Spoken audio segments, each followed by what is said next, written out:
Israel का iron डोम रविवार को उस समय फेल हो गया जब राजधानी तेल अवीव पर यमन के हूती विद्रोहियों ने लंबी दूरी की बैलिस्टिक मिसाइल से हमला कर दिया। Israeli air defence system iron dome के नाकाम होने के बाद मिसाइल सेंट्रल इजराइल में जा गिरी। अंतर्राष्ट्रीय हवाई अड्डे पर हवाई हमले के सायरन बज उठे। इसके बाद इजराइल के प्रधानमंत्री बेंजामिन नेतन्याहू गुस्से में नजर आए और उन्होंने हूती विद्रोहियों पर जवाबी कार्रवाई की कसम खाई है। नेतन्याहू ने हूतियों को कड़ी चेतावनी देते हुए कहा कि उन्हें अब तक पता चल जाना चाहिए कि हमें नुकसान पहुंचाने की किसी भी कोशिश की भारी कीमत चुकानी पड़ेगी। उत्तरी यमन पर नियंत्रण रखने वाले हूतियों ने हमले की जिम्मेदारी ली है। उनके सैन्य प्रवक्ता याह्या सरिया ने कहा कि मिसाइल एक नई हाइपरसोनिक बैलिस्टिक किस्म की है, जिसने मात्र 11.5 मिनट में 2040 किलोमीटर की दूरी तय की। मिसाइल हमले के बाद हर तरफ अफरा तफरी मच गई। सायरन बजने के साथ ही लोग सुरक्षित जगहों की ओर भागते नजर आए। हमले में किसी के हताहत होने या बड़े नुकसान की कोई खबर नहीं है, लेकिन इजरायली मीडिया ने कुछ वीडियोस प्रसारित किए हैं जिनमें दिख रहा है कि बेन गुरियन अंतर्राष्ट्रीय हवाई अड्डे पर लोग शरण लेने के लिए भाग रहे हैं। हवाई अड्डे के अधिकारियों ने कहा कि इसके तुरंत बाद सामान्य परिचालन फिर से शुरू हो गया। सेंट्रल इजराइल के एक ग्रामीण क्षेत्र में आग की लपटें देखी जा सकती थी और स्थानीय मीडिया ने कुछ तस्वीरें दिखाई जिनमें एक इंटरसेप्टर का टुकड़ा दिखाई दे रहा था जो सेंट्रल इजराइल के मोदिन कस्बे में एक रेलवे स्टेशन के पास गिरा था।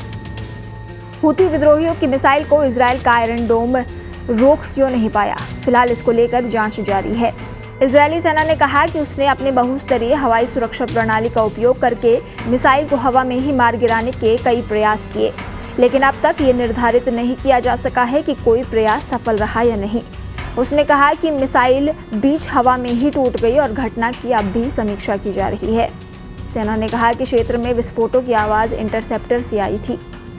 यमन के विद्रोही हूती ने इजराइल और फलस्तीनी चरमपंथी समूह हमास के बीच गाजा में युद्ध शुरू होने के बाद से इजराइल की ओर बार बार ड्रोन और मिसाइलें दागी हैं, लेकिन उनमें से लगभग सभी को लाल सागर के ऊपर ही मार गिराया गया था। इजराइल के प्रधानमंत्री बेंजामिन नेतन्याहू ने रविवार को हमले के बाद कैबिनेट की बैठक में जवाबी कार्रवाई के संकेत दिए। उन्होंने कहा, हूतियों को अब तक पता चल जाना चाहिए था कि हमें नुकसान पहुंचाने की किसी भी कोशिश के लिए उन्हें भारी कीमत चुकानी पड़ेगी। विद्रोहियों के सैन्य प्रवक्ता ब्रिगेडियर जनरल याह्या सारी ने कहा कि उन्होंने जाफा में एक सैन्य लक्ष्य को निशाना बनाकर बैलिस्टिक मिसाइल दागी। जाफा तेल अवीव का हिस्सा है।